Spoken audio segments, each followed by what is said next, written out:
बिस्मिल्लाहिर्रहमानिर्रहीम। Welcome to day 25। आज हम जो टॉपिक डिस्कस करने जा रहे हैं ये बहुत ज़्यादा इम्पोर्टेंट है और ये ऐसा काम है कह लें, या एक ऐसा इवेंट है, या एक ऐसा यूं कह लें कि वर्किंग है, या जिसे कहना चाहिए कि ये ऐसी टास्क है, ये ज़्यादा बेटर रहेगा कि ये एक ऐसी टास्क है जो डेवऑप्स इंजीनियर तकरीबन तकरीबन डेली परफॉर्म करता है। ठीक है। तो उसको जब भी कोई काम करना होता है तो वो सबसे पहले जो आज हम काम करेंगे वो हमेशा ये काम परफॉर्म करता है, उसके बाद वो किसी भी सर्वर के साथ किसी और तरह की एक्टिविटी परफॉर्म कर सकता है। तो आज का जो हमारा टॉपिक है वो है सिक्योर शेल।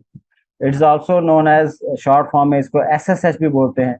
तो first S is for secure and second जो एस और एच हैं दिस इज फॉर शेल। तो सिक्योर शेल। तो आज हम ये डिस्कस करेंगे सिक्योर शेल क्या होता है और इसकी मदद से हम क्या कर सकते हैं।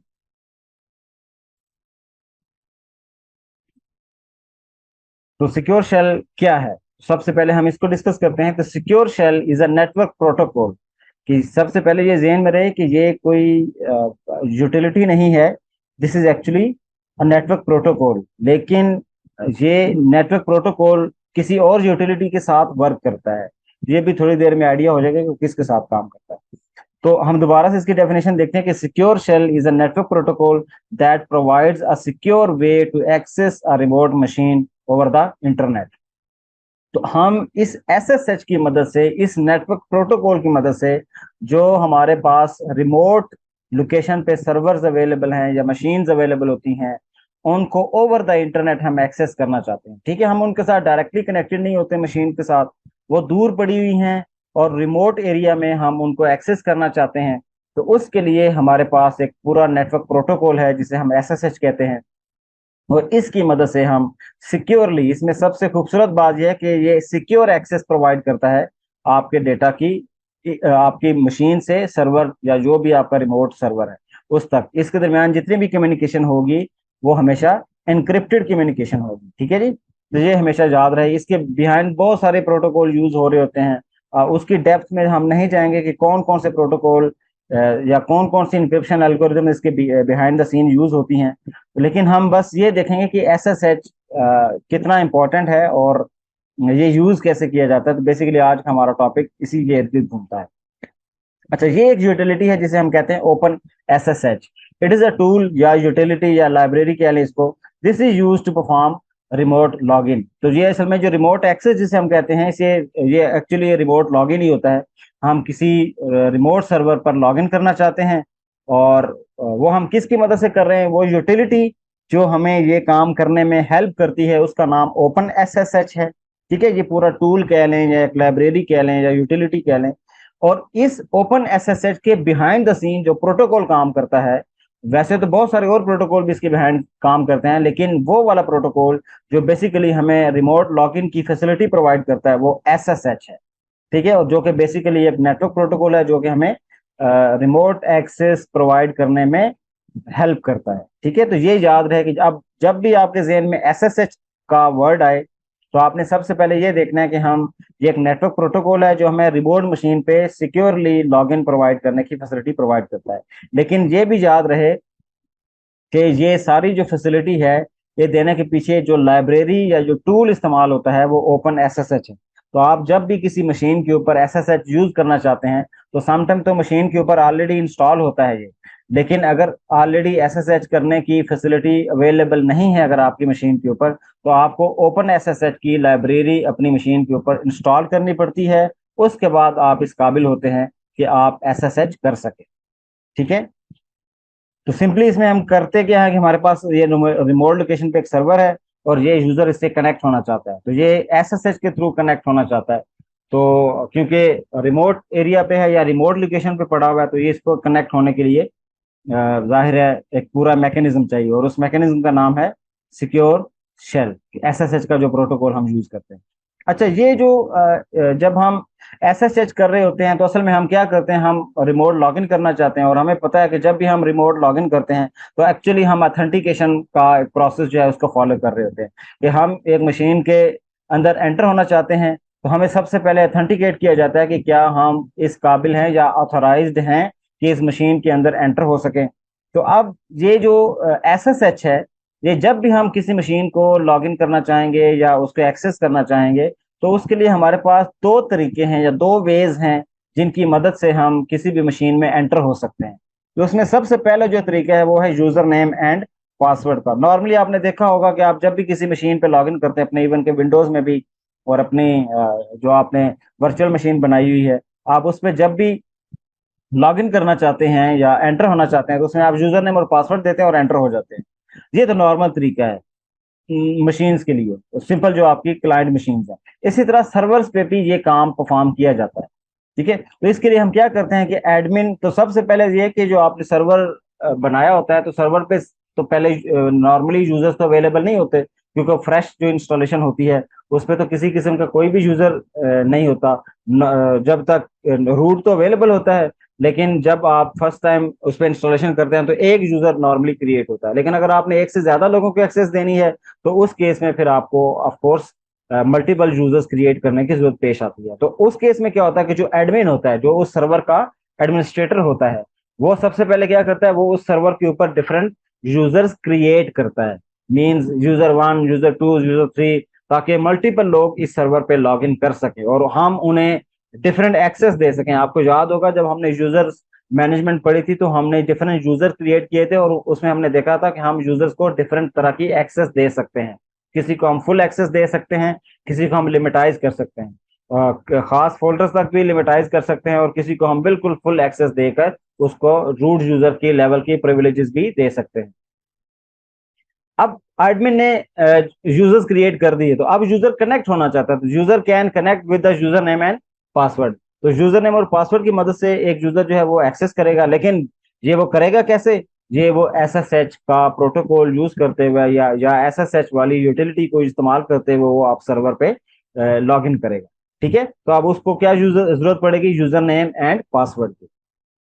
अच्छा, ये इंटरेस्टिंग बात मैं इधर आपको बता दूं कि हमारे जितने भी सर्वर्स हैं ना, उन पर ये ऑथेंटिकेशन वाला जो प्रोसेस है या ये तरीकाकार है, ये यूजर नेम एंड पासवर्ड वाला, ये वर्क करता है। मतलब अगर आप करना चाहें तो करते हैं, लेकिन ये प्रेफर्ड तरीका नहीं है, क्योंकि आपको पता है कि यूजर नेम और पासवर्ड बहुत लंबे नहीं होते और इसकी लेंथ चूंकि छोटी होती है, तो जो छोटे लेंथ की आपके यूजर नेम और पासवर्ड्स हैं वो गैस किए जा सकते हैं, वो ब्रेक किए जा सकते हैं, वो क्रैक किए जा सकते हैं। इसलिए सर्वर्स पे जब आप सर्वर के साथ डील करते हैं तो यूजर नेम और जो पासवर्ड्स हैं, ये डिफॉल्ट ऑथेंटिकेशन का तरीका नहीं है। ठीक है, इसका मतलब कि ये चीजें, ये इस तरीकेकार को यूज तो किया जा सकता है, लेकिन ये याद रखिए कि ये कभी भी प्रेफर्ड तरीकेकार नहीं है। जो दूसरा तरीकेकार है, जिसे हम कहते हैं SSH की पेयर, ये वो असल में मैकेनिज्म है जिसको ज्यादातर यूज किया जाता है और ज्यादा सिक्योर कंसिडर किया जाता है। इस केस में क्या होता है, इसमें क्लाइंट क्रिएट्स एन SSH की पेयर। तो जो आपका क्लाइंट है, जो यूजर है, वो असल में एक की पेयर जनरेट करता है। की पेयर में क्या क्या होता है? दो चीजें होती हैं, एक प्राइवेट की होती है और साथ उसके पब्लिक की होती है। ये दोनों कीज जो हैं इनको हम की पेयर कहते हैं। तो आपने, आई होप, आप में से कुछ लोगों ने सिक्योरिटी का या इंफॉर्मेशन सिक्योरिटी का कोर्स स्टडी किया है या नहीं किया, मे भी किया हो या ना किया हो। उसमें नॉर्मली हम ये स्टडी करते हैं कि जब हम डेटा इंक्रिप्शन वगैरह यूज करते हैं, कि जो इंक्रिप्शन डेटा सिक्योरली हम कम्युनिकेशन के लिए जो हम सिक्योरिटी प्रोवाइड करना चाहते हैं, तो उसके लिए हम कीज का इस्तेमाल करते हैं ताकि हम अपने डेटा को इनक्रिप्ट कर सकें और डिक्रिप्ट कर सकें। तो उस कोर्स के अंदर ये चीजें डिटेल में वैसे जिक्र की जाती हैं कि कौन कौन सी एल्गोरिदम्स हैं जो ये काम परफॉर्म करती हैं, और उनकी फिर आगे से मजीद कैटेगरीज भी हैं। कुछ हमारी जो एसिमेट्रिक इंक्रिप्शन कहलाती हैं, कुछ सिमेट्रिक इंक्रिप्शन कहलाती हैं। मैं उसकी डिटेल में भी नहीं जाऊंगा क्योंकि वो इटसेल्फ एक बहुत अच्छा खासा लंबा एक डिटेल टॉपिक है। तो फिलहाल मैं सिर्फ ये बताना चाहता हूँ कि इसमें एक तरीकेकार है जिसे एसिमेट्रिक इंक्रिप्शन एल्गोरिदम्स बोलते हैं, जिसमें क्या होता है कि इसमें डेटा को इनक्रिप्ट करने के लिए एक स्पेशल की, एक प्राइवेट की यूज की जाती है, और फिर उस डेटा को डिक्रिप्ट करने के लिए पब्लिक की यूज की जा सकती है। ठीक है, तो इसका मतलब है कि या इसका वाइस वर्सा भी यूज किया जा सकता है। ये अब उस कोर्स की डिटेल में ज्यादा डिटेल में बताया जाता है कि कौन सी चीज हमें किस पर्पज के लिए यूज करनी चाहिए।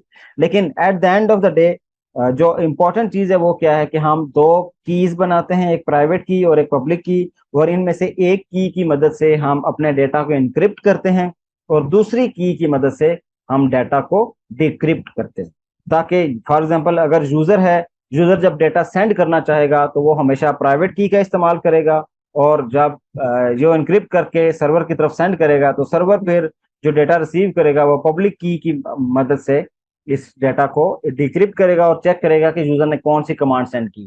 ठीक है, तो इस तरह वो अपना काम परफॉर्म करेगा। अच्छा, अब ये जो की पेयर एस एस एच की पेयर है, इसमें जो प्राइवेट की है, तो प्राइवेट की stored securely on the client machine. जैसे मैंने पहले भी बताया कि जो प्राइवेट की है आपकी, वो हमेशा आपके जो यूजर है, यूजर की मशीन पे, मसलन फॉर एग्जांपल मेरा लैपटॉप है और मैं कोई AWS का सर्वर यूज करना चाहता हूं, तो मेरे लैपटॉप के ऊपर प्राइवेट की सेव होगी। ठीक है, और इस की मदद से जो भी इंक्रिप्शन परफॉर्म होगी वो मेरे एंड पे परफॉर्म होगी। और जब हम वही डेटा सर्वर की तरफ सेंड करेंगे तो सर्वर के पास क्या होगा, जो AWS का सर्वर कह लें या कोई और सर्वर भी कह लें जो मेरे नेटवर्क पे हो सकता है, जो रिमोट एरिया में भी पड़ा हो सकता है, तो वो वहां हमारी पब्लिक की पड़ी होगी और वो पब्लिक की मदद से उस डाटा को डिक्रिप्ट किया जाएगा। तो ये इंपॉर्टेंट इसमें बात है इस पूरे सिनेरियो में, ये चीज याद रखने की कि आपकी जो प्राइवेट की है ये यूजर की मशीन पे सेव होती है, और जो आपकी पब्लिक की है ये आपकी जो दूसरा आपका रिमोट सर्वर है उस पर सेव होती है। ठीक है, तो आप फॉर एग्जांपल आपके पास एक सर्वर है और ये 3 यूजर्स हैं जो इस सर्वर को एक्सेस करना चाहते हैं, तो आप ये कैसे करेंगे? तो सबसे पहले तो हम ये करेंगे कि की पेयर्स जनरेट करेंगे, जिसमें एक पब्लिक की जो है, अब हम असल में 3 डिफरेंट यूजर्स को चाहेंगे कि ये इस एक सर्वर पर के साथ कम्युनिकेशन कर सकें, इसके साथ लॉगिन कर सकें या इसको एक्सेस कर सकें। तो हम क्या करेंगे, हर यूजर के लिए अपना अपना की पेयर जनरेट करें। तो उनमें से जो अपने अपने की पेयर्स हैं, इसमें से जो पब्लिक कीज हैं वो हम सारी सर्वर्स पे रखेंगे। तो फॉर एग्जांपल मेरे 3 यूजर्स हैं, तो तीनों यूजर्स की जो पब्लिक कीज हैं वो मैं सर्वर पे रखूंगा, और जो प्राइवेट की है वो लेट्स से यूजर 1 की जो प्राइवेट की है वो उसके पास होगी और वो उसकी मदद से एसएसएच कर सकता है या उसकी मदद से वो सिक्योर लॉगिन कर सकता है। इसी तरह जो मेरा यूजर 2 है उसके पास अपनी प्राइवेट की 2 होगी, वो उसकी मदद से इसके साथ लॉगिन कर सकता है और अपना डेटा वगैरह सेंड कर सकता है। इसी तरह जो यूजर 3 है उसकी अपनी प्राइवेट की होगी और वो उसकी मदद से इस डेटा को इस मशीन को एक्सेस कर सकता है और जो भी इस पे एक्टिविटीज परफॉर्म करनी है। तो कहने का पर्पज ये है कि ये जो पूरा तरीकेकार है जिसमें हम एसएसएच की पेयर यूज करते हैं, तो एक की जो है, जो की पेयर में, की पेयर का मतलब है कि दो कीज होंगी, एक क्लाइंट के पास होगी, दूसरी सर्वर के पास होगी। क्लाइंट के पास हमेशा प्राइवेट की होगी और सर्वर के ऊपर हमेशा पब्लिक की होगी। तो इस तरह हम ये डेटा डिस्ट्रीब्यूट करते हैं, जिसकी मदद से फिर हमें किसी भी सर्वर के साथ जो मैनेजमेंट करनी है या उसके साथ लॉगिन करना है वो इजी हो जाता है। तो ये एक बहुत इजी सा कॉन्सेप्ट है, कुछ ज्यादा मुश्किल नहीं है, लेकिन बस इसको समझना जरूरी है कि कब हमें कौन सी चीज यूज करनी चाहिए। अगेन मैं एक चीज दोबारा रिपीट कर दूं कि देखें आपके सर्वर के साथ जब हम अथेंटिकेशन करते हैं तो दो तरीके कार हैं। एक आपका यूजर नेम एंड पासवर्ड के थ्रू है और दूसरा एसएसएच की पेयर की मदद से आप लॉगिन कर सकते हैं। आपके पास मतलब कोई भी मशीन है तो दोनों में से कोई भी तरीका कार इस्तेमाल कर सकते हैं। फॉर एग्जाम्पल अभी हम प्रैक्टिस कर रहे हैं तो हम यूजर नेम और पासवर्ड वाला तरीका भी यूज कर सकते हैं, लेकिन जब कभी आप प्रोडक्शन लेवल पे जाएंगे और आप अपनी एप्लीकेशन को प्रॉपरली जो पब्लिक क्लाउड्स हैं आपके उस पर रखेंगे और उन पब्लिक क्लाउड्स को आप एक्सेस करेंगे, तो उन पब्लिक क्लाउड्स को एक्सेस करने पर के लिए जो डिफॉल्ट तरीक़ाकार है जिसके साथ आप उनको एक्सेस कर सकते हैं, वो हमेशा ये की पेयर वाला जो तरीक़ाकार है, जो एसएसएच की पेयर वाला वे है, हमेशा इसी के साथ वो प्रेफर किया जाएगा और उसकी सपोर्ट भी ज्यादा होगी। तो बाय डिफॉल्ट कुछ ऐसी मशीन्स होती हैं जिन पर यूजर नेम और पासवर्ड की जो अथेंटिकेशन है ये डिसेबल की होती है कि भाई नहीं, हमारी इन मशीन्स पर आप ये यूज नहीं कर सकते। ठीक है, तो उन्हें स्पेशली फिर आपको खुद से इनेबल करना पड़ता है अगर आपने करना हो। लेकिन अगेन मैं ये कह रहा हूँ कि यूजर नेम और पासवर्ड वाला तरीकाकार is less secure as compared to SSH की पेयर। ठीक है, और उसमें आपके हैक होने के या यूजर नेम और पासवर्ड ब्रेक होने के चांसेस ज्यादा होते हैं एज कम्पेयर टू दिस की। ये की चूंकि काफी लंबी चौड़ी होती है, तो इसको ब्रेक करने पे काफी ज्यादा टाइम लग जाता है, सालों लग जाते हैं, तो जिसकी वजह से क्रैक होने में जो है ना उसके चांसेस जो है वो कम होते हैं। ठीक है, तो अभी हम इस चीज को प्रैक्टिस करेंगे और फिर हम देखते हैं कि चीजें कैसे करनी है। अच्छा, हम अपनी वर्चुअल मशीन पे आ चुके हैं। आज अगर आप गौर करें तो हम जिस वर्चुअल मशीन पे हैं ये सर्वर मशीन है। इससे पहले तो हम डेस्कटॉप वाली मशीन पे जाया करते थे। तो आज जो मैंने वर्चुअल मशीन इनेबल की है वो सर्वर वाली है। इसमें हमेशा ये ब्लैक स्क्रीन आया करेगी, इसमें किसी तरह का इंटरफेस नहीं होगा। तो असल में आज हम ये चाहते हैं कि किसी तरह इस वर्चुअल मशीन को हम एसएसएच की मदद से एक्सेस कर सकें। एक देखें, ये जब मैंने वर्चुअल मशीन चलाई है तो यहाँ पूरा एक टर्मिनल अवेलेबल है जिस पे मैं लॉगिन करके, यानी कि इस पे मैं पासवर्ड वगैरह की एंट्री देकर इस पे लॉगिन कर सकता हूँ। और जहाँ मैं एंटर भी हो गया। अच्छा, इसने कहा जी इनकरेक्ट है। ओके, इनकरेक्ट हुआ।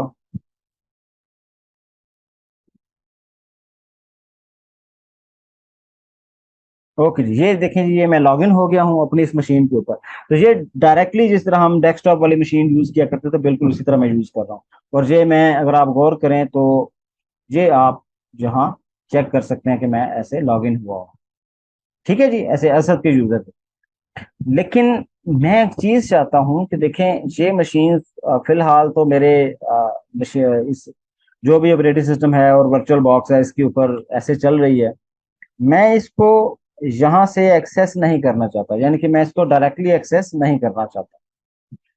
तो मैं इसको किसी और तरीके से एक्सेस करना चाहता हूँ वो, क्योंकि फॉर एग्जांपल ये मशीन फिलहाल तो मेरी मेरी इसी इन्वायरमेंट के अंदर है। लेकिन ये मशीन किसी मेरे रिमोट एरिया में भी हो सकती है, मेरे किसी क्लाउड सर्वर पे हो सकती है, या किसी और नेटवर्क पे हो सकती है।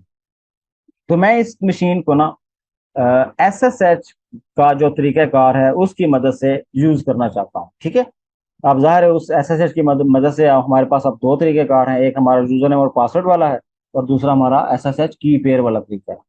तो हम सबसे पहले ये देखना चाहते हैं कि अगर मैं यूजर नेम और पासवर्ड वाला तरीका यूज करते हुए इस मशीन को एक्सेस करना चाहूँ, बजाय इसके कि ये जो ब्लैक स्क्रीन है मैं इसके साथ प्ले करूँ, कोई और टर्मिनल ऐसा हो उसकी मदद से मैं इसको एक्सेस कर सकूँ। तो उसके लिए मैं क्या करूंगा, सबसे पहले तो मैं इसको डाउन करता हूँ और उसके लिए मुझे हमें इस, फॉर एग्जांपल मैं ये चाहता हूँ कि ये जो मेरी सर्वर वाली मशीन है ये मैं अपनी इस विंडो वाले एनवायरनमेंट के अंदर एक्सेस कर सकूँ, ताकि यहाँ मैं कोई टर्मिनल ओपन करूँ और जहाँ फिर मैं उसको एसएसएच की मदद से एक्सेस कर सकूँ।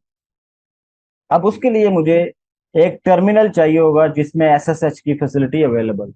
तो ये एक टर्मिनल है जो कि मोबा एक्सटर्म एक्सटर्म के नाम से है। इसको मैंने इंस्टॉल किया हुआ है, आप इसको बिल्कुल फ्री ऑफ कॉस्ट डाउनलोड कर सकते हैं। तो इसका नाम है जी मोबा एक्सटर्म।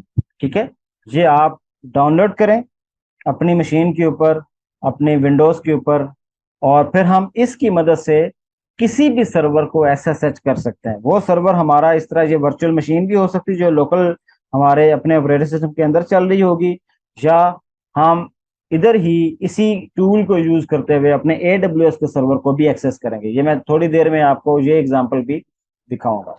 ठीक है, तो फिलहाल मैं ये चाहता हूँ कि जो हमारी ये जो लोकल मशीन है, जो सर्वर मैंने ये यूज किया, ये स्टार्ट किया है, जिसके लिए ये ब्लैक स्क्रीन है, इसको इस मशीन को मैं इस ब्लैक स्क्रीन की बजाय ये जो मेरा मोबा एक्सटर्म है इस टर्मिनल के थ्रू इस पे एक्सेस कर सकूं, ताकि डिफरेंट तरह की चीजें मैं परफॉर्म कर सकूं। मसलन इसमें जो सबसे बड़ा फ्लॉ है ना वो ये है कि ये जो आपकी ब्लैक स्क्रीन है इस पर माउस काम नहीं करता।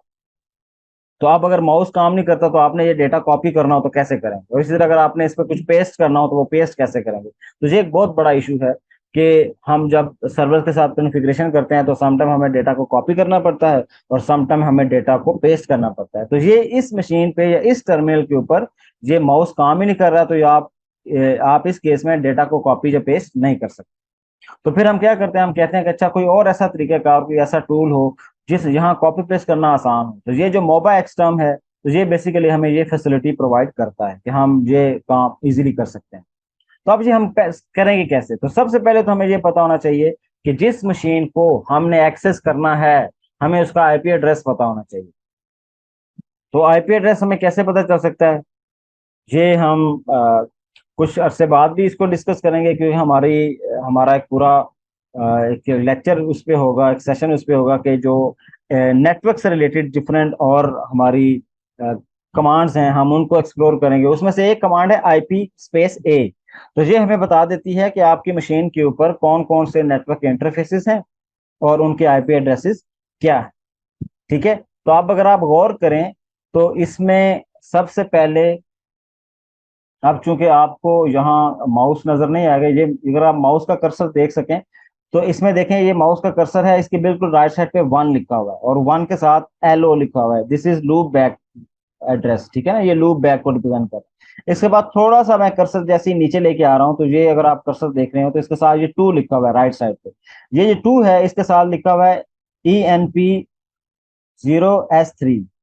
ठीक है, तो ये जो इंटरफेस है, इसका यहाँ पासवर्ड, इसका यहाँ ये आई नेट के नाम से, ठीक है, ये जो अभी कर्सर है बिल्कुल इसके राइट साइड पे आई नेट लिखा हुआ है और उसके बिल्कुल साथ ही आपका आईपी एड्रेस लिखा हुआ है, जो लिखा हुआ है 192.168.56.102। तो ये वो आईपी एड्रेस है जो करंटली इस मशीन का है। तो मैं इस मशीन को, ये जो मेरी वर्चुअल मशीन चल रही है, इसको इस आईपी एड्रेस की मदद से एक्सेस कर सकता हूँ। ठीक है, तो मैं ये आईपी एड्रेस यूज करूंगा और मैं इसको एक्सेस करूंगा इस इधर मोबा एक्सटर्म के अंदर। लेकिन ये होगा कैसे, इसके लिए जनाब हमें जरूरत पड़ेगी, जहां ये जो मोबा एक्सटर्म की का पूरा इंटरफेस है, इसमें लेफ्ट साइड पे ये आइकन है जिसका नाम है सेशन, और जहां इसकी अगर आप डिस्क्रिप्शन देखें तो उसमें लिखा हुआ है start a new remote session. तो हमने इस पर क्लिक किया और फिर अगर आप गौर करें तो यहाँ आप डिफरेंट फैसिलिटीज हैं, क्योंकि ये बहुत सारी और चीज़ों को फैसिलिटेट करता है। तो फिलहाल तो हम इन सब चीज़ों को तो नहीं देखेंगे। बिल्कुल लेफ्ट पर, लेफ्ट कॉर्नर पे लिखा हुआ है SSH। तो आप इधर SSH को क्लिक करेंगे। आई होप ये आपको नजर आ रहा है, मैं थोड़ा सा जूम भी कर देता हूँ इसको। तो ये देखें, ये जैसी मैंने विंडो खोली थी तो जहाँ SSH की ऑप्शन आ रही है, इस पे मैंने क्लिक किया और जहाँ मुझे एक छोटी सी विंडो ओपन होगी और जहाँ मुझे कुछ डिटेल देनी पड़ेगी। डिटेल क्या देनी पड़ेगी, हम इसे कह रहे हैं कि रिमोट होस्ट, कि भाई मैंने जिस रिमोट सर्वर के साथ कनेक्ट करना है, या तो मैं उसका नेम लिख दूं, ठीक है, उसका जो पब्लिक नेम होता है जो कि एक्सेसिबल होता है, या मैं उसका आईपी एड्रेस लिख दूं। हमारे केस में तो आईपी एड्रेस है, उसका नेम हम नहीं लिखेंगे। तो आईपी एड्रेस हमें पता है 192.168.56.102। ये आईपी एड्रेस था जो हमने उस टाइम स्टडी किया था। ठीक है, तो हम इसे कहते हैं कि अच्छा इस आईपी एड्रेस वाली मशीन को आपने एक्सेस करना है। और जहां पोर्ट नंबर हमेशा 22 होगी, क्योंकि जो SSH हमने देखा था कि SSH is actually a protocol. तो ये प्रोटोकॉल कौन सी पोर्ट पे काम करता है, हमेशा 22 पोर्ट पे काम करता है। अब यहाँ भी एक ऑप्शन है कि आपको स्पेसिफिक यूजर से लॉगिन करना चाहते हैं या नहीं करना चाहते हैं। अगर आप चाहते हैं तो आप यहाँ मेंशन कर सकते हैं। बाय डिफॉल्ट हम नहीं करते, हम चीजें भी बहुत सिंपल रखते हैं। ठीक है, तो ये जैसे ही मैंने लिख दी, ये 2 चीजें हमेशा आपने फोकस करनी है। बाय डिफॉल्ट ये 22 रहेगी, इसको नहीं छेड़ना आप। जहां रिमोट होस्ट में आपने आईपी एड्रेस देना है अपनी मशीन का जिसको एक्सेस करना है। ये आईपी एड्रेस अगर आपकी लोकल मशीन पे है, जिस तरह ये हमारा ये वाला सर्वर है, तो आपने इसका दे देना है। अगर ये आपका सर्वर जो है वो AWS का है या Azure का है या किसी और क्लाउड प्लेटफॉर्म का है, तो उसका आईपी एड्रेस आपने जहां लिखना है। ठीक है, और फिर आपने जहां ओके पे क्लिक कर। अच्छा, अब ओके पे जब क्लिक किया तो अब मैं थोड़ा सा इसको जूम करता हूँ तो देखें, अब यहाँ लिखा हुआ है लॉग इन एज। तो अब वो आपसे पूछ रहा है कि अच्छा आप इस मशीन, जिस मशीन का आपने आईपी एड्रेस बताया था, अब आप मुझे बताएं कि आप उस पे कौन से यूजर के तौर पे लॉग इन होना चाहते हैं।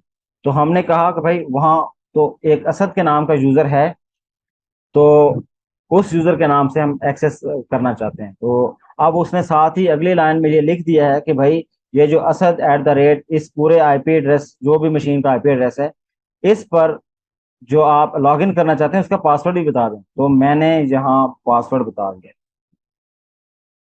जैसे ही पासवर्ड बताया तो अब वो कह रहा है कि क्या आप इस मशीन का, ये जो असद यूजर है, क्या इसका पासवर्ड आप सेव करना चाहते हैं या नहीं करना चाहते, ताकि नेक्स्ट टाइम जब आप दोबारा इसी मशीन पे लॉगिन करें दोबारा इसी मशीन पे सेम यूजर के साथ लॉग इन करें, तो आपसे मैं दोबारा पासवर्ड ना पूछूं, डायरेक्ट ही जो सेव्ड पासवर्ड होगा वो डायरेक्ट ही मैं खुद ही यूज कर लूंगा, और आपको दोबारा से पासवर्ड पूछने की या दोबारा पासवर्ड एंटर करने की जहमत नहीं करनी पड़ेगी, और आप सीधा सीधा लॉग इन कर देंगे। तो मैं ऐसे कहता हूँ यस कर दो, ताकि नेक्स्ट टाइम जब मैं लॉग इन करूँ तो मुझे यहाँ वो चेक वो पूछे ना। ठीक है। तो अब ये सिंपली अगर आप देखें तो ये मैं सिंपली लॉग इन हो गया, और अब मैं बड़े मजे से यहाँ कोई भी कमांड एग्जीक्यूट कर सकता हूँ, मतलब PWD कर दी। ये मेरा बिल्कुल वही मशीन है जो कि मैं यूज कर रहा था। आप देखें यहाँ इस टर्मिनल के ऊपर मेरा माउस भी वर्क कर रहा है, और मैं यहाँ से डेटा को कॉपी पेस्ट भी कर सकता हूँ। जिस तरह मैं इसको सिलेक्ट किया, मैं राइट क्लिक करता हूँ, तो राइट क्लिक असल में कॉपी और पेस्ट के लिए यूज किया जाता है। तो ये बिल्कुल इसने इस टर्मिनल के ऊपर कॉपी पेस्ट कर दिया, तो ये डेटा कॉपी हो चुका है। अब अगर मैं चाहूँ तो मैं इस डेटा को, जो सेम मैंने ये डेटा कॉपी किया था, ये मैं इधर नोट पैड में भी पेस्ट कर सकता हूँ। ये देखें, ये जैसे मैंने कंट्रोल V किया, या कंट्रोल V की बजाय मैं सिंपल राइट क्लिक करके पेस्ट करता हूं, तो ये जो लाइन जहां आई थी ये बिल्कुल जहां कॉपी पेस्ट हो गई। ठीक है। तो ये देखें, इसका मतलब है कि जो काम मैं उस इस वाले टर्मिनल पे नहीं परफॉर्म कर सकता था, कि ये यहाँ से मैं कुछ भी कॉपी नहीं कर सकता था, जहां अगर मैंने IP एड्रेस कॉपी करना है तो नहीं कर सकता था, लेकिन अब मैं अगर इस टर्मिनल पर आऊं, मैं सिंपल IP स्पेस A लिखूं, तो यहाँ अगर आप देखें, थोड़ा मैं अनजूम कर लेता हूँ या जूम आउट कर लेता हूँ थोड़ा सा, तो अब अगर आप देखें तो ये टू वाला इनकेप्सुलेट, और जहाँ ये IP एड्रेस भी आ रहा है, तो मैं IP एड्रेस भी पूरा का पूरा इधर से कॉपी करना चाहूँ तो मैं राइट क्लिक करके और यहाँ पेस्ट कर सकता हूँ। ठीक है जी। तो इसका मतलब है कि जब आप डायरेक्टली ये वाला सर्वर यूज करते हैं, तो आपको कॉपी करने की जो फैसिलिटी है वो अवेलेबल नहीं है, ना कॉपी कर सकते हैं ना पेस्ट कर सकते हैं। लेकिन अगर आप मोबा एक्सटर्म यूज कर रहे हैं और उसकी मदद से आपने लॉग इन किया है, अब ये देखें, ये जो काम हमने किया ये SSH है। ठीक है, ये जो बंदा लॉग इन हुआ ये SSH के थ्रू हुआ। ठीक है। अब मैं इधर एग्जिट करता हूँ, तो इसकी खूबसूरत बात क्या है कि ये मेरा सेशन जो है ना ये लॉग आउट हो गया। तो अब मोबा एक्सटर्म क्या करता है, वो लेफ्ट साइड पे जितने भी आपके जब जितनी मशीन के साथ कभी आप कनेक्ट हुए थे, उनके जो सेशंस हैं वो अपने पास सेव कर रखता है, और आप इसमें से किसी को भी ओपन कर सकते हैं। मैं इसको लेट से ये क्लोज किया, मैंने क्लोज किया, और मैं इस पर दोबारा डबल क्लिक करता हूँ, और ये मेरी कौन सी मशीन थी, ये 192.168.56.102 थी। ये बिल्कुल वही मशीन थी। और इसमें मैं अगेन कहता हूँ लॉग इन करो एज ए असद। अब देखिएगा कि मैं इसके कह रहा हूँ as a Asad log in करो। अब इसने मुझसे पासवर्ड नहीं पूछा, उसकी क्या रीजन है, क्योंकि जब उसने फर्स्ट टाइम मैंने इस पे लॉग इन किया था तो उसने मुझसे पूछा था कि आप पासवर्ड सेव करना चाहते हैं कि नहीं करना चाहते, तो मैंने कहा कर दो, तो उसने सेव कर दिया। तो अब मुझे नेक्स्ट टाइम वो कभी भी पासवर्ड नहीं पूछेगा। ठीक है। तो अब इसका मतलब है कि मैं बड़े इजीली बगैर पासवर्ड दिए इसमें डेटा इसमें इन हो सकता हूँ। तो ये अब इसमें मैं कोई भी अपने एक्शन परफॉर्म कर सकता हूँ, तो ये बड़े मेरे लिए इजी हो गया। तो ये हमारा वो फर्स्ट तरीकाकार था जो कि यूजर नेम और पासवर्ड की मदद से हम इसको एक्सेस कर पा रहे थे। ठीक हो गया। तो अब ये जनाब हम बड़े इजीली ये काम परफॉर्म कर सकते हैं। अच्छा, अब मैं आपको एक और चीज ट्राई करवाता हूँ, एक और ट्रिक हम यूज करते हैं।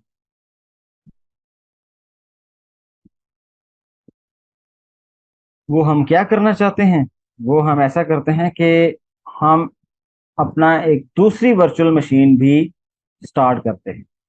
ठीक है। ये तो एक वर्चुअल मशीन थी जो कि हमारी थी सिंपल जो सर्वर वाली। अब मैं डेस्कटॉप वाली भी स्टार्ट करता हूँ।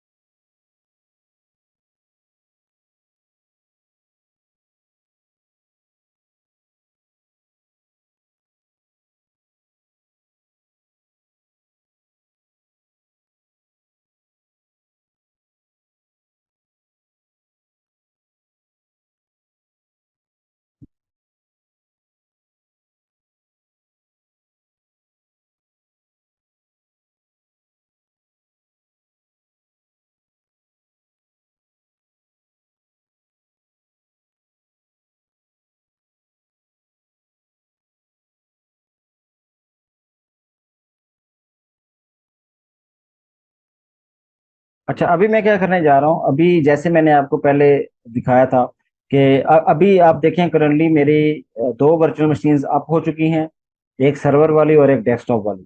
अभी मैंने थोड़ी देर पहले आपको ये दिखाया था कि अगर आप अपनी इस लोकल जो जो आपकी विंडोज ऑपरेटिंग सिस्टम है, यहाँ से आप अपनी मशीन को एक्सेस करना चाहेंगे तो आप मोबा एक्सटर्म को यूज करके ये काम परफॉर्म कर सकते हैं। अब आपको सेम काम मैं डेस्कटॉप वाली मशीन पे करके दिखाने लगा हूं कि अगर डेस्कटॉप वाली मशीन पे आप इसी तरह का काम करना चाहें तो वो कैसे कर सकते हैं। तो सिंपली उसमें हमें एक टर्मिनल चाहिए होगा, तो हमने टर्मिनल ओपन कर लिया। और अब इस केस में हमें क्या करना होगा, ये देखें। अब हम क्या करेंगे, अब अगेन हमने एसएसएच करना है।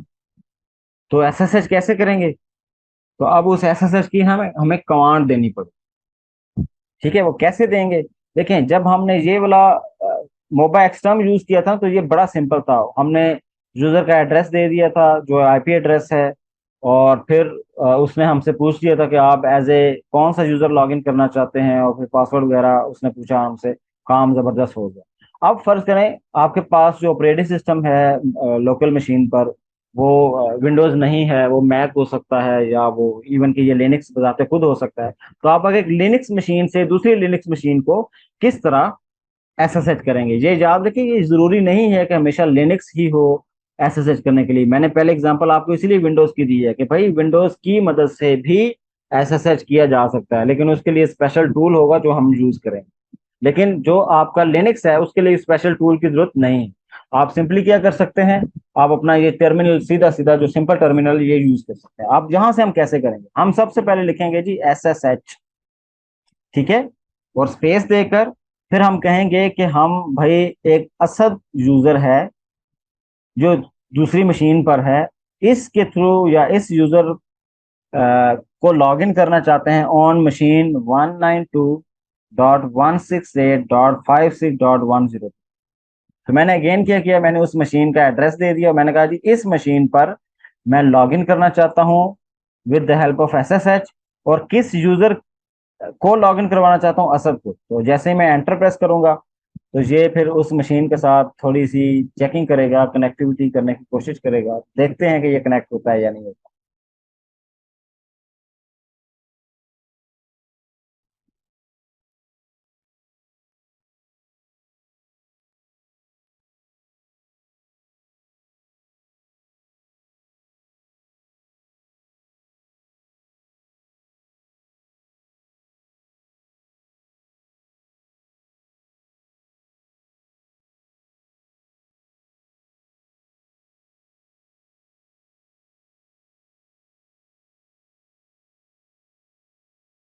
तो ये इस तरह एक्सेस नहीं कर रहा, मे बी कोई इशू हो। हम इसको कैंसिल करके चेक करते हैं। मैं एक कमांड यूज कर रहा हूँ पिंग की, और चेक करना चाहता हूँ कि क्या ये दोनों, ये मशीन इसको जानती भी है या नहीं जानती।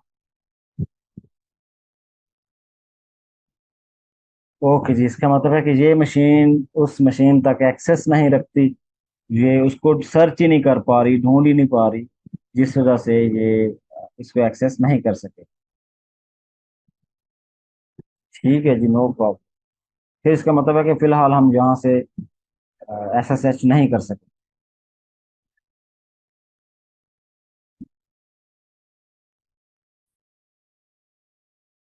ओके जी, अब मुझे आइडिया हो गया है कि ये एक दूसरे को मशीन्स एक्सेस क्यों नहीं कर पा रही। उसकी वजह यह है कि मैंने अपनी इस डेस्कटॉप वाली मशीन को इसका आईपी एड्रेस चेक किया है। तो इस आईपी एड्रेस में उसने बताया कि आपका ये आईपी एड्रेस है इस मशीन का। लेकिन अगर हम देखें तो हमारी जो दूसरी वर्चुअल मशीन की थी उसका आईपी एड्रेस जो था वो 192.168.56.102 था। लेकिन ये जो करंट हमारी डेस्कटॉप वाली मशीन है इसका जो आईपी एड्रेस है वो 192.168.10.27 है। तो असल में ये जो थर्ड डिजिट है, सॉरी जो थर्ड वाला ऑक्टेट है हमारा 168 के बाद, ये 10 है और ये 56 है। तो ये दोनों मशीन्स चूंकि डिफरेंट नेटवर्क्स के अंदर हैं, जो आपने अगर नेटवर्क्स का कोर्स पढ़ा हुआ है तो उसमें आपने स्टडी किया होगा कि जब दो मशीन्स डिफरेंट नेटवर्क्स में होती हैं तो उनके आईपी एड्रेस, जिस तरह ये हमें बता रहा है कि ये डिफरेंट नेटवर्क्स में है, तो ये एक दूसरे को एक्सेस नहीं कर सकती। आप जिस तरह मैं एक पिंग करने की कोशिश कर रहा हूँ, पिंग का मतलब है कि क्या ये एक सलाम दुआ करना चाह रही है एक दूसरे के साथ, तो क्या ये कर सकती हैं या नहीं कर सकती। तो चूंकि ये डिफरेंट नेटवर्क्स में है तो इसका मतलब है कि ये मशीन्स फिर एक दूसरे को वो नहीं कर सकेंगी, एक पिंग नहीं कर सकेंगे। ठीक है, तो इसका मतलब है कि हम इस के थ्रू इसको एसएसएच नहीं कर सकेंगे।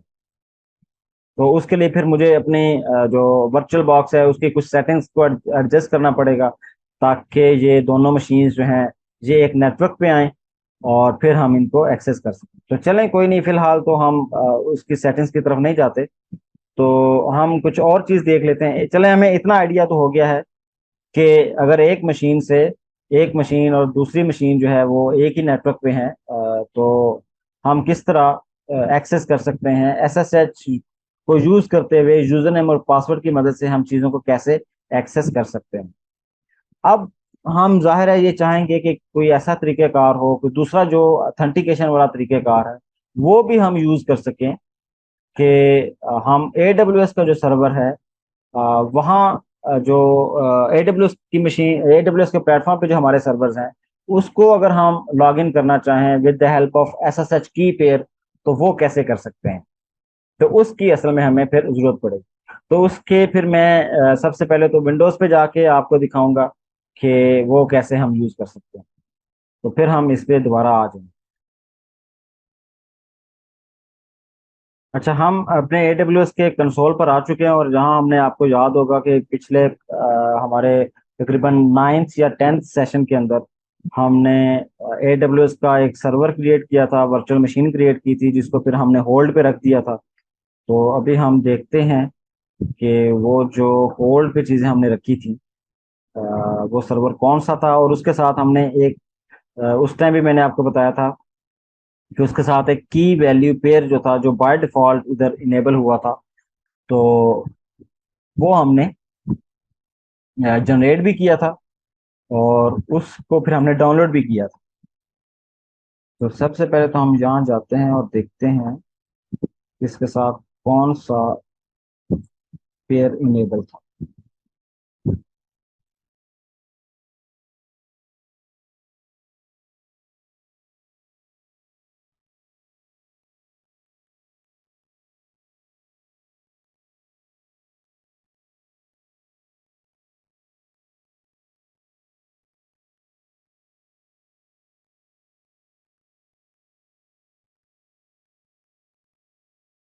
जब बूट कैम्प की के नाम से थी,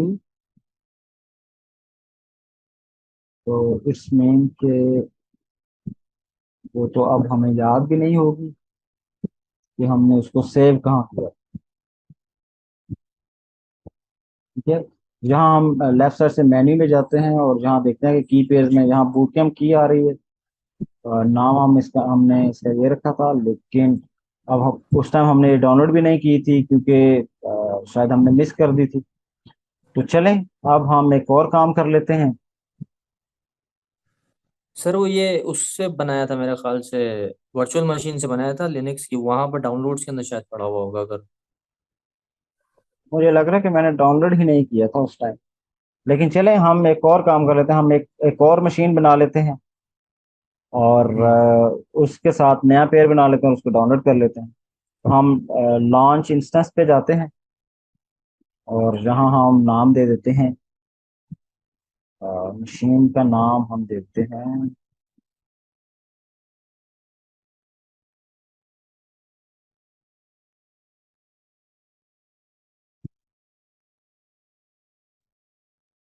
हमने इसका नाम दे दिया जी प्रैक्टिस सर्वर। और यहाँ से हम जुबंटू चूज कर लेते हैं।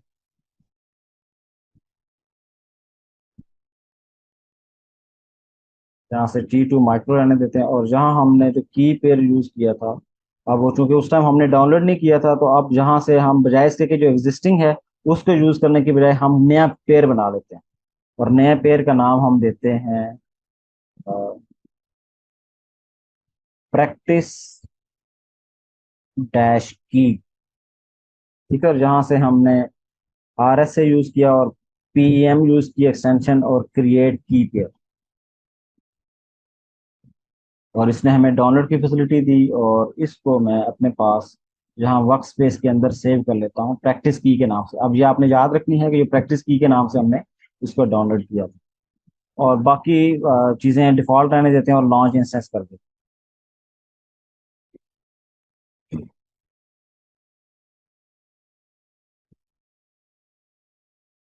ओके जी, इंस्टेंस लॉन्च हो गया। हम इंस्टेंसेस में जाते हैं जहाँ हमारे पास अब दो इंस्टेंस आ गए होंगे, एक ये प्रैक्टिस सर्वर वाला।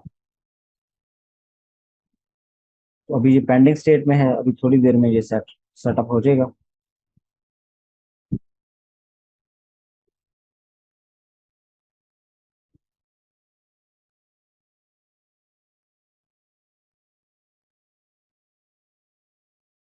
ओके जी, ये रनिंग स्टेट में आ गया। तो अब हम क्या करते हैं, अब हम इस पे क्लिक करते हैं। आपको याद होगा कि हमने लास्ट टाइम जब अपना पहला इंस्टेंस क्रिएट किया था, तो हम जहाँ कनेक्ट की ऑप्शन में गए थे, और जहाँ से हमने जो कनेक्ट इंस्टेंस वाला ये सिंपल वाला तरीकाकार था, ये यूज़ किया था, और जहाँ से हम कनेक्ट कर गए थे, और ये हमारे पास एक टर्मिनल ओपन हो जाता है इसी ब्राउज़र के अंदर ही, और जिसकी मदद से हम एक्सेस कर पाते हैं। लेकिन अगर आप देखें तो ये जो इस तरह की एक्सेस है, ये तो आप हमेशा तब ही कर सकते हैं अगर आपके पास ये AWS का जो कंसोल है इसकी एक्सेस हो। अब फॉर एग्जांपल आपके पास एक सर्वर है और उसमें कोई इशू आ रहा है, और आप मुझसे उसको ठीक करवाना चाह रहे हैं कि मैं उस पर किसी तरह की इंस्टॉलेशन कर सकूं और आपके सर्वर को किसी खास किस्म की एक्टिविटी के लिए इनेबल कर सकूं।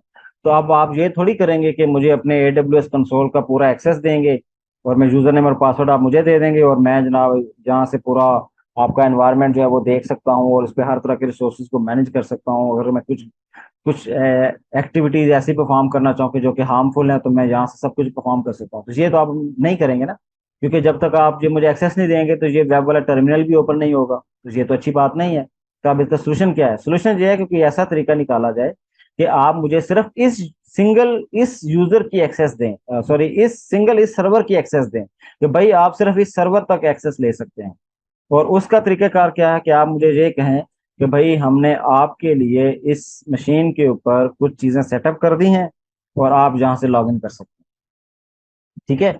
और उसके लिए लॉगिन का तरीकाकार क्या होगा कि भाई हमने आपको ना इस पर एक की पेयर जनरेट कर दिया है, और की पेयर जो हमने डाउनलोड किया है ये हम आपको सेंड कर रहे हैं with the help of any email, या किसी तरह हम आपको ट्रांसफर कर रहे हैं। वो आप अपनी मशीन पे डाउनलोड कर लें और उसकी मदद से आप सिर्फ इस सर्वर के साथ कनेक्ट करें, ताकि ये टर्मिनल जो वेब वाला टर्मिनल है इसको ओपन किए बगैर, इसको मैं क्लोज कर देता हूँ, ताकि इसको ओपन किए बगैर आप इसके साथ कनेक्ट हो सकें। तो उसके लिए हमें क्या करना होगा, हमें चंद चीज़ों का पता होना चाहिए। वो चंद चीज़ें कौन सी हैं? वो चंद चीज़ें ये हैं कि सबसे पहले हमें ये पता हो कि हमारी मशीन का पब्लिक आईपी एड्रेस क्या है। तो वो ये लिखा हुआ है, पब्लिक आईपी एड्रेस ये है। ठीक है। तो हमने ये पब्लिक आईपी एड्रेस कॉपी किया। प्लस हमें एक और चीज़ भी पता होनी चाहिए कि हमारा यहाँ जो सिक्योरिटी है, ये सिक्योरिटी, ये वाली टैब, इस सिक्योरिटी टैब में जो हमारी इन बाउंड्स हैं, उस इन बाउंड्स के अंदर ये जो पोर्ट नंबर है 22, ये इनेबल होनी चाहिए। तो अब अगर आप देखें तो यहाँ इन बाउंड जो रूल्स हैं इसके अंदर ये पोर्ट रेंज के अंदर नीचे 22 लिखा हुआ है। इसका मतलब है कि वी आर एलिजिबल कि हम SSH के थ्रू काम कर सकें। आपको याद होगा कि जब हमने भी थोड़ी देर पहले मोबाइल एक्सटर्म पे लॉगिन SSH करने की कोशिश की, तो हमने कहा था पोर्ट नंबर 22 पर SSH करना है। तो अगर सर्वर की पोर्ट नंबर 22 क्लोज है तो फिर कभी भी इस मशीन SSH नहीं कर सकेगी। इसलिए ये पोर्ट का ओपन होना जरूरी है। तो ये बाय डिफॉल्ट ओपन होती है, तो हमें इसमें कोई इशू नहीं है। ओके, ये दो चीजें बस हमें पता होनी चाहिए। ये हमने आईपी एड्रेस कॉपी किया यहाँ से जनाब, और हम यहाँ आ गए यहाँ, और ये हमने जो सर्वर एक्सेस किया होता है इसकी बजाय अब हम जहाँ आते हैं, ये सेशंस पे लेफ्ट साइड पे सेशंस है, बल्कि मैं एक और सेशन जहाँ से यहाँ क्लिक करता हूँ एक और सेशन इनेबल कर रहा हूँ, और ये SSH। ठीक है जी। अच्छा, यहाँ से अब इनेबल किया। यहाँ अब मैं पासवर्ड कॉपी कर, सॉरी पासवर्ड नहीं बल्कि जो आईपी एड्रेस है, मैं थोड़ा सा आपको जूम करके दिखा देता हूँ कि सिंपली मैंने जो आईपी एड्रेस कॉपी किया था वहां से, वो मैंने यहाँ पेस्ट कर दिया। ठीक है। अच्छा, अब चूंकि मैंने यूजर नेम से तो लॉगिन नहीं करना, अब तो मैंने SSH की मदद से कॉपी करना है। तो मैं SSH की कहाँ मेंशन करूंगा? तो यूजर होता तो मैं यहाँ मेंशन कर सकता था, लेकिन SSH की को मेंशन करने के लिए ये नीचे एक एडवांस SSH की ऑप्शन अवेलेबल। ठीक है। एडवांस SSH की ये जो ऑप्शन है, जो नीचे टैब है, इसमें मैं क्लिक करूंगा तो यहाँ एक नीचे लिखा हुआ है यूज प्राइवेट की। यूज प्राइवेट की, इस प्राइवेट की मदद से मैं इसको डाटा को कॉपी करना चाहूँ। ठीक है, तो यहाँ मैं इसको चेक करता हूँ और यहाँ से मैं पाथ मेंशन करूंगा जिस पाथ पर मेरी की पड़ी होगी। अब मुझे पता है कि मैंने वर्क स्पेस के फोल्डर में प्रैक्टिस के नाम की एक की रखी हुई जी, ये है जी प्रैक्टिस की पैम। ये मैंने सेलेक्ट की और इसका पाथ यहाँ आ गया। ये जैसे ही मैंने सेटअप किया, ओके किया,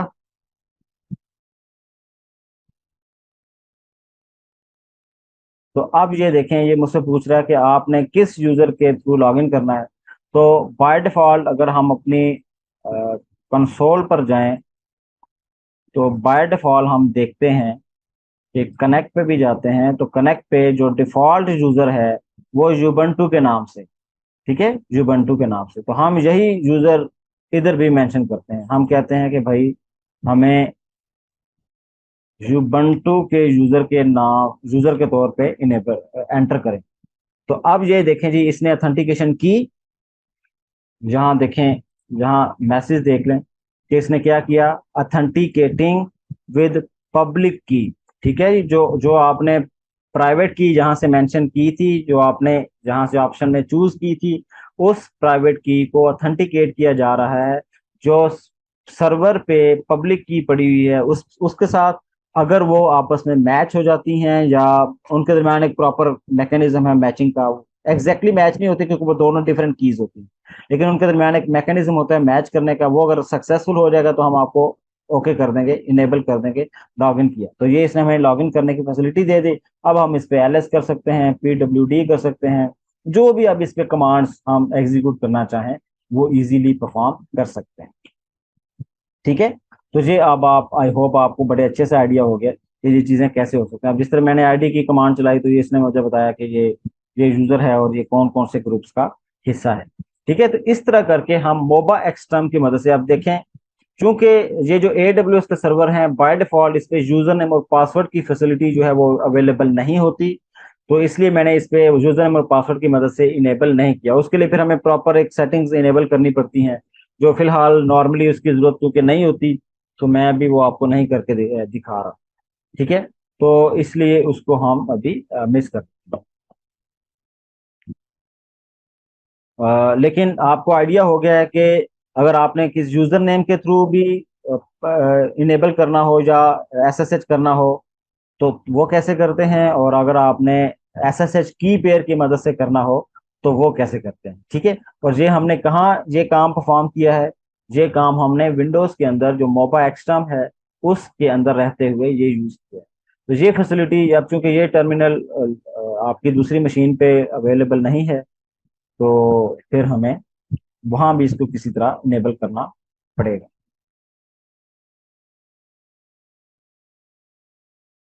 तो आई होप ये बात आपको क्लियर होगी। अच्छा, इतना हमने देख लिया कि हम अभी मैंने सिंपली ये किया हुआ है कि हमारे पास दो डिफरेंट वर्चुअल मशीन हैं। एक ये वाली लोकल सर्वर मशीन थी, इस मशीन को यूज करते हुए या इस मशीन को हमने एक्सेस किया है with the help of SSH। और वो SSH भी जो हमने किया है वो यूजर नेम और पासवर्ड को यूज करते हुए किया था। ठीक है, जो कि हमारी ये वाली मशीन थी जो 5056.102 वाली थी। ठीक है, तो ये एक हमारा सेशन चल रहा था। दूसरा ये किया मैंने कि एक मशीन जो थी हमारे AWS के अकाउंट पे थी, ये वाली, तो इस मशीन को हमने की वैल्यू पेयर की मदद से SSH करने की कोशिश की है। क्योंकि बाय डिफॉल्ट जो आपके ये जो EC2 इंस्टेंसेस होते हैं इसके अंदर यूजर नेम और पासवर्ड वाली जो अथेंटिकेशन है ये डिसेबल होती है। ये आप बाय डिफॉल्ट इसको आप यूजर नेम और पासवर्ड की मदद से एक्सेस नहीं कर सकते, वो फिर आपको इसमें इनेबल करनी पड़ती है और उसके बाद जाकर आप ये चीज़ें कर सकते हैं। वो भी कल मैं आपको जो कल वाला सेशन है उसमें ये छोटी सी प्रैक्टिस आपको करके दिखा दूंगा। कल हम इससे रिलेटेड एक और चीज भी डिस्कस करेंगे, हमारा जो SSH वाला एक SSH कॉन्फ़िग फाइल होती है कि उसकी मदद से भी हम चीज़ों को कैसे कर सकते हैं वो भी हम देखेंगे। प्लस हम ये भी देख लेंगे कि अगर हमने इस AWS सर्वर पे वो पासवर्ड वाली फैसिलिटी इनेबल करनी हो तो वो कैसे करते हैं, जो कि मैं अगेन ये कह रहा हूँ कि वो रिकमेंडेड नहीं है, लेकिन स्टिल अगर कभी जरूरत पड़े आप टेस्टिंग पर्पज के लिए करना चाहते हो तो कैसे करने हैं वो इंशाल्लाह जो नेक्स्ट कल हमारा सेशन है उसमें मैं आपको बता दूंगा। और प्लस ये भी आपको बता दूंगा कि ये जो लेट से हमारी जो लोकल मशीन है, मसलन अभी तो हमने मोबाइल एक्सट्रीम की मदद से विंडोज के प्लेटफॉर्म से इस मशीन को एक्सेस किया है, लेकिन अगर सेम काम हमें अपनी लिनक्स मशीन पे करना हो तो हमें क्या करना होगा? जाहिर है वो जो हमारी की थी जो हमने विंडोज में डाउनलोड की है, वो की यहाँ पहुंचनी चाहिए, उसको यहाँ कॉपी करना होगा, किसी तरीके से डाउनलोड करना होगा, या जिस तरीके से भी उसको यहाँ लाना होगा, फिर हम जहाँ से लॉगिन कर सकते हैं। चूंकि मैं अभी कॉपी करने की कोशिश कर रहा हूँ तो वो एरर दे रहा है, सम पोर्ट्स का इशू आ रहा है। तो उन पोर्ट्स को मैं इंशाल्लाह इनेबल कर दूंगा, और फिर कल के सेशन में हम इसको प्रॉपरली जो एसएसएच वाले जितने भी काम हैं उनको वाइंड अप कर लेंगे। ठीक है, तो कल जो इम्पोर्टेंट चीज़ होगी वो हम कॉन्फ़िग कॉन्फ़िग फाइल एक होती है, एसएसएच कॉन्फ़िग फाइल, उसको कैसे सेटअप करना है और कैसे यूज करना है उसका जिक्र करेंगे। और प्लस ये हम लिनक्स मशीन से एक AWS की मशीन को SSH and user name and password इसके थ्रू कैसे एक्सेस करते हैं, ये दो काम इंशाल्लाह कल हम परफॉर्म करेंगे।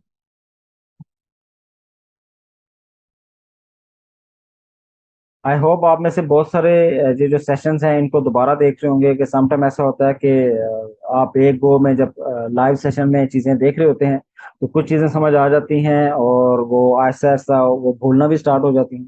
तो बहुत सारे जिस तरह लोगों ने आज फीडबैक मुझे दिया है कि वो कुछ जो सेशंस हैं उनको रिकॉर्डेड सेशन को दोबारा से व्यू कर रहे हैं, तो ताकि वो ज़्यादा बेहतर तरीके से उसको अंडरस्टैंड कर सकें। तो आप में से भी वो लोग जो चीज़ों को थोड़ा सा भूलते जा रहे हैं, वो पुराने जो सेशंस हैं उनको एक दफ़ा दोबारा से गो थ्रू करें और प्रैक्टिस करें। और साथ साथ कोशिश करें कि जिस तरह मैंने पहले भी कहा हुआ था कि आप सब अपने जो लिंक्डइन की प्रोफाइल है उस पर चीज़ों को शेयर करना शुरू करें, ताकि उसके दो फायदे होंगे। सबसे पहला फायदा ये होगा कि आप उसकी वजह से प्रैक्टिस कर लेंगे और लेक्चर भी देख लेंगे और प्रैक्टिस भी कर लेंगे। प्लस जो दूसरा फायदा होगा वो ये कि आपकी जो एक कंसिस्टेंट प्रोग्रेस है वो दूसरों तक पहुंचेगी, कि हाँ जी ये बंदा जो है ये एक बड़ा कंसिस्टेंटली लर्निंग कर रहा है और ये एक अच्छा बंदा है और ये प्रोग्रेस कर रहा है और ये कंसिस्टेंटली ग्रो कर रहा है। तो ये जो ग्रो करना है और कंसिस्टेंट होना है ना, ये बहुत जरूरी है। ये याद रखिए कि वो हमने बचपन में एक कहानी पढ़ी थी, कछुए और खरगोश वाली। तो उसमें जो सबसे उसका जो मॉरल था वो ये था कि जब आप कंसिस्टेंट रहते हैं, बेशक आप स्लो चल रहे हो लेकिन अगर आप कंसिस्टेंट हैं तो आप अपनी डेस्टिनेशन तक पहुंच जाते हैं। लेकिन अगर आप दरमियान में कंसिस्टेंट नहीं रहते तो फिर आपकी डेस्टिनेशन जो है वो उससे आप हमेशा दूर रहें। तो आई होप ये आप चीज़ें अच्छे से कर रहे होंगे और उम्मीद करते हैं कि आप ये चीज़ों को प्रॉपरली करेंगे इंशाल्लाह।